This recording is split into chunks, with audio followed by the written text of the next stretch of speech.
doing district assessments. So we have our writing assessments and our STAR assessments going on, and they'll send that information home prior to you waiting for the next report card. So wanted to make sure that you know that. As you can see, our building is done. The kids moved in. It's a little too, yes. I know that most of you only saw a year of it in the making, but actually it has felt much longer for me because there were lots of meetings prior to it, but they did an amazing job. It's absolutely beautiful. It's too dark to take you over there right now, but March 28th is our open house. So if you don't have that on your calendar, make sure to mark it because you'll be able to see it. There are a few things that we're still doing. So the library is not over there yet. Our librarian really wanted to make sure that the kids have the opportunity to be in the library as much as they can. That furniture won't be delivered until March, so she'll be moving over there in April or so. So some of our fifth graders may not have the opportunity to be in the new library, but everybody else will. And then also, we do have phase 2 of phase 1, which sounds crazy, but we do have some things that are going to be happening this summer. So this summer, we will be closing down our school again. Our TK will be, our K camp will be at Walton Stockford as of right now. And we are going to be redoing the kindergarten playgrounds, the big playgrounds, putting shade structures, and at the basketball court, which is that fenced off area, if you've seen, we have a fenced off area down where the portables used to be, that will be the basketball court. So that should be done before summer, but if it's not, then that will be finished up in summer too. So we do still have a lot of things going, but we're very excited about it. And once again, thank you for being here tonight.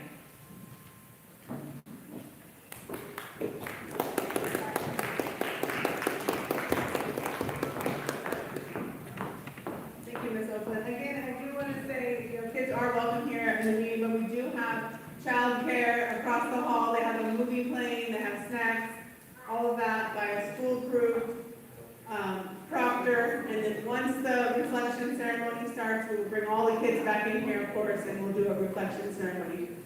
So, thank you. So next, you're going to hear from me, and I'll give you all the updates of what's been happening and what's going to be happening in our school.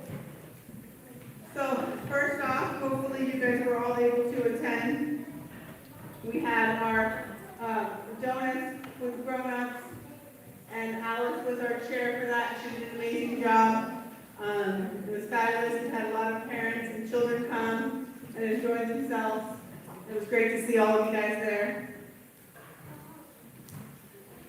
Oh look. There it is, there's the flyer. And we also had our book fair. We had our biggest book fair to date. We had, I think, I don't know, what was it, like 12 cases. It was huge. We've been working really hard to have it. You can see here on the bottom all those bookcases, and thank you all for all the families who came and supported the book fair. What happens with the Scholastic Book Fair is we earn Scholastic dollars, and we're able to provide magazines for the first and second graders, and we're also able to provide books for the classrooms, and we're also able to provide books for our library to keep it nice and soft for our kids. So thank you for all who support the book fair. We also, as you guys are, most of you are here for, is our reflections. We had our reflections. We had, let's see, over 200 one-of-a-kind entries that were received this year, and the chair of the Arcadia Council PTA asked me, you guys always have so many of the art ones, the reflections of the art ones, and why is that? And I said, there's a lot of teachers who really promote this in their classrooms, and it really creates a nice environment. This program requires a lot of volunteer time on behalf of our PTA members. This year we had about 6 other volunteers, but usually it's only 2. And the work starts in, I want to say, like right when school is like probably September, and it doesn't end until now. So that's all of those months and months and months of volunteering putting this on and having the awards for your children. And so I want to thank all the volunteers who were part of that reflections, and also all the parents who push their children and you know, help their children to be a part of this program, because you know it can go on and on, you know, nationally to the PTA, and it's a pretty big deal in the PTA program. So thank you all. And of course, we had our Red Ribbon Week, and that was October 23rd to October 31st, and all the students participated throughout the week with things that their teachers provided for them to do. This year, the teachers who helped put that on was Miss Nako and Miss Dowling and Miss Terador. They arranged the gifts, and we paid for them, of course, and they passed them out to all the children. So thank those teachers for putting in all that hard work. And we also had our decorated pumpkin. We had a lot of amazing entries. This is only highlighting a few of them, but it was awesome to see them all lined up in the hallway there. And Scott, our publicity, he did a great job of taking the photos. And so hopefully you guys do follow us on social media. We do have an amazing publicity chair this year, and he posts a lot of the things that the kids are doing in the school. When you aren't able to get here, you're going to get like a little sneak peek. So follow us at Holly Avenue PTA.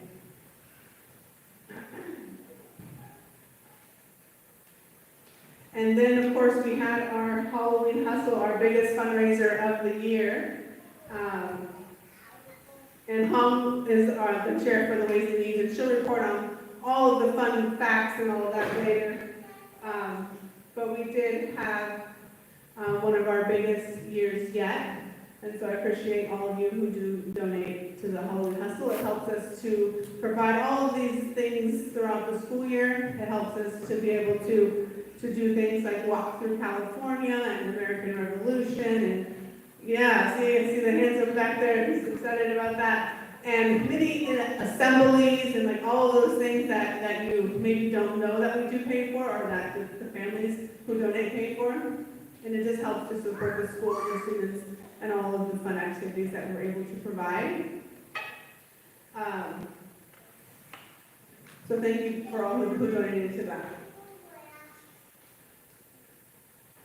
And we have officially been brought into this. This is something that we've kind of volunteered to do in the years past, but now we're officially a part of the Downtown Arcadia Halloween Haunting, so we'll be there every year. So maybe you guys are interested in hosting a car. You can decorate your car, you can have it there and pass out the candy to the children. It was a lot of fun. This year, they asked us to do 6 cars. I think we did 4. We had passed out 15,000 pieces of candy.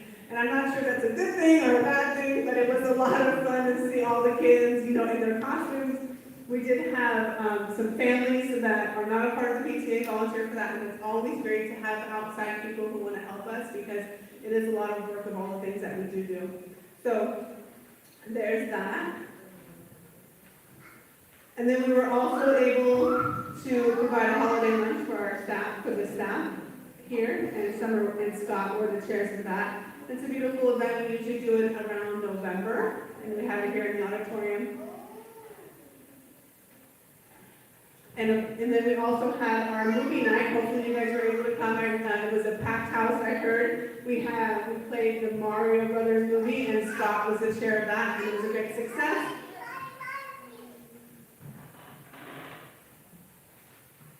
And next, we're going to just talk about a few of the upcoming things that we have coming up for the most of the remainder of the school year. So coming up in February, mark your calendars, February 5th through the 9th, we're going to be having our second book fair. We're going to be having it open for 1 hour after school. We are looking for volunteers to volunteer for the book fair. So if you can, please sign up. And if you're interested, you can see me or one of the board members. And then we're also going to be open all day on Friday from 9 a.m. to 1:30. So we'll see you guys soon. And like I just mentioned a little while ago, we are going to be, we did have our walk through California for the 4th grade, and it's where they walk through the history of California and how we came to be California. Parents are invited to attend. And coming up soon, we're going to be having the walk through American Revolution, which is with the 5th graders, and they learn all about the American Revolutionary War. So that's going to be fun. My daughter just got her assignment, so she's excited about that. And then we're also going to be having our food drive. This food drive helps the Monrovia Community Church, I believe it is. Don't quote me on that. And that's going to be on the 4th through the 8th, and so Jenna is going to be taking on that. So look out for the flyer for that.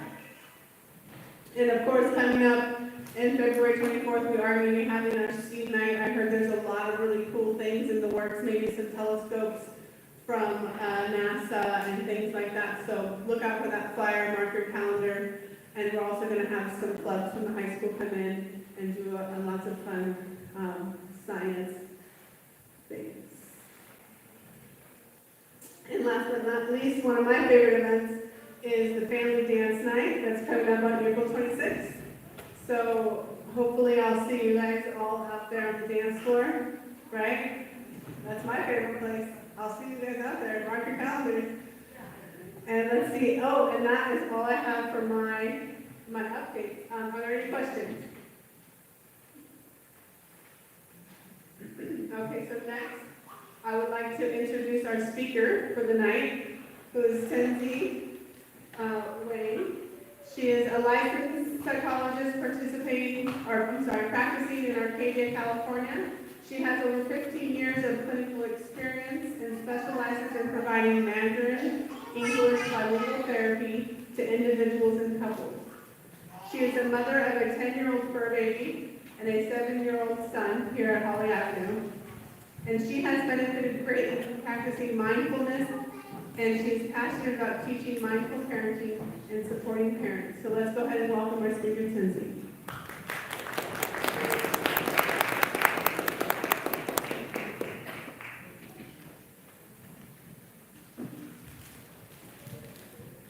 That's enough about me. As I'm speaking, you'll be getting a packet of raisins. Hold on to them. Don't eat them yet. It's for an exercise we're going to do later.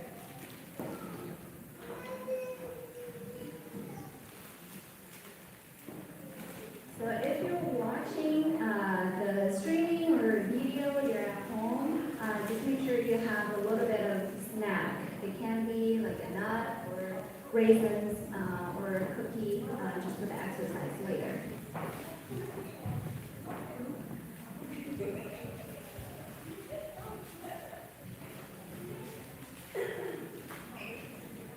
All right, I'm happy to be here to present on mindful parenting. Not because I know everything about parenting, it's because I know how important it is to be mindful when you're parenting. And I know how hard my job is. We share similar struggles and sufferings as parents.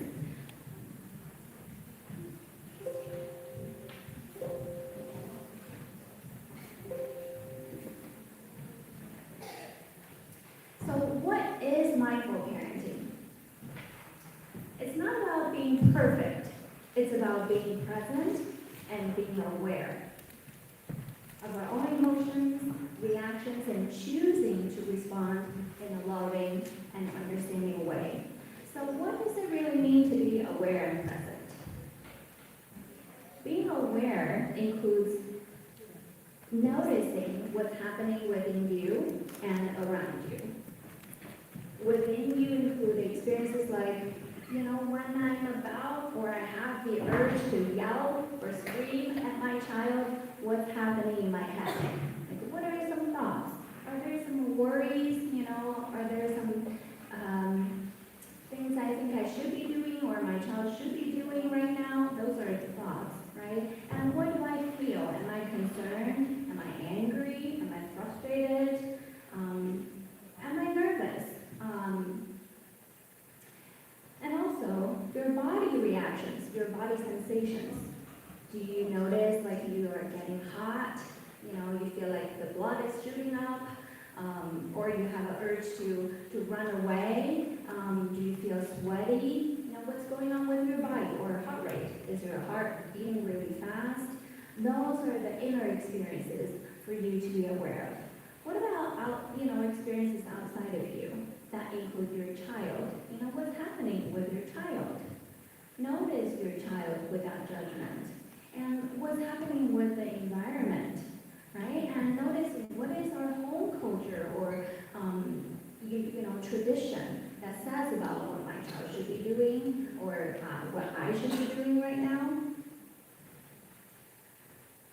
So those are the key elements of what to be aware of. And also know, being aware is a continuous process.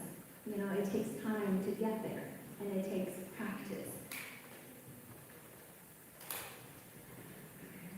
Well, why doing mindful parenting, right? I definitely benefited a lot from practicing mindfulness and mindful parenting.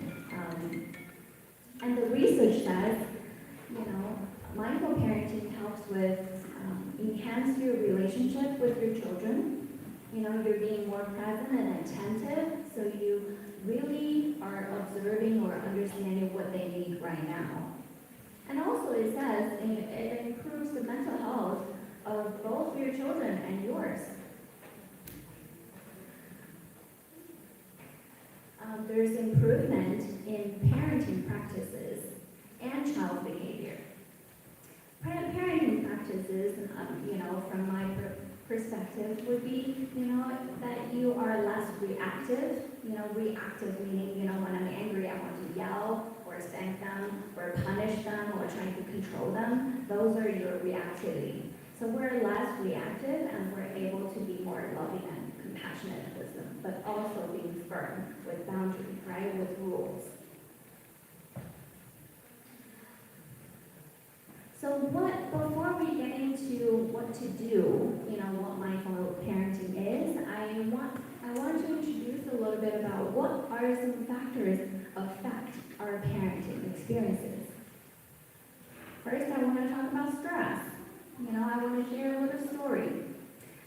I remember this one day in the morning, I was getting my son ready to school, and of course, he didn't want to listen to me. I think we got into some kind of arguments.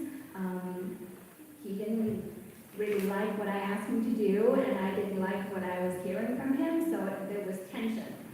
He threw me a tantrum at me, and I threw a mommy tantrum back at him. And I was okay, I'm done. So I said something angrily and went back to my room.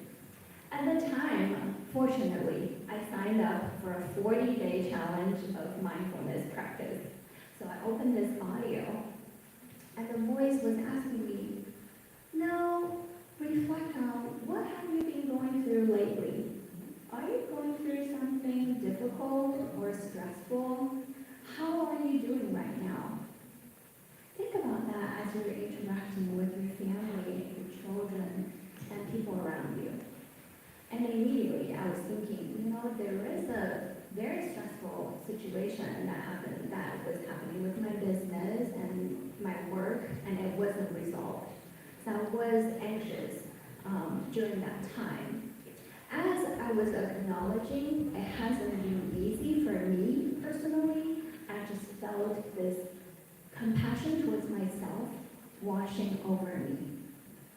As soon as I felt that, I felt calm and I felt there was a space opening in myself. I noticed maybe I was too harsh or I was too reactive to my child, and now I feel more patient. I think I can be more patient with him. So I cleaned myself up, I did what I needed to do in my room, and I went out, and I think I had a different opportunity to interact with him in a different way, with more patience. That being said, it's really important to understand how stress affects you and affects your interaction with your child. And of course, relationship issues, when we're, arguing with our spouse, when we're having marital conflict, it impacts the dynamic at home, right? When we're so absorbed with this conflict with our spouse or partner, we tend to control our child or ignore them just to get away with the pain. And each individual, we all carry negative experiences from our childhood, right?